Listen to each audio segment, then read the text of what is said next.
圆滚滚的猫躺在圆环中间，发出呼噜噜的叫声，模样相当可爱。这只猫叫做行阿喵，是因应今年台湾文博会所设计的 IP， 而且不止影片，现在孔庙、蓝晒图等地方都能见到它的踪影。超可爱，我觉得它的外观跟配色都很可爱。我觉得这只猫超可爱的。然后它设计的方式很符合台南的意象。高达10公尺的可爱行阿喵就这样翘着屁股趴在321巷。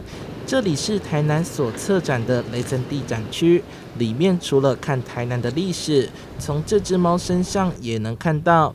但重点来了，为何是猫呢？大航海时代其实很多船，商船上老鼠最多，那就是要找猫来抓老鼠，那其中就是这一款印尼猫，它最会抓老鼠。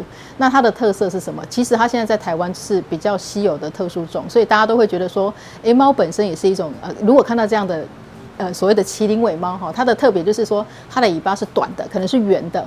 可能是有一种折角型的，这种猫在台湾是没有的波纹线条代表海浪，还有商船和老鼠，都在说着1624台南400的故事。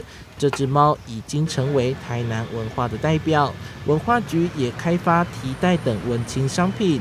至于公仔的部分，就只能说敬请期待啦。记者收看台南报道。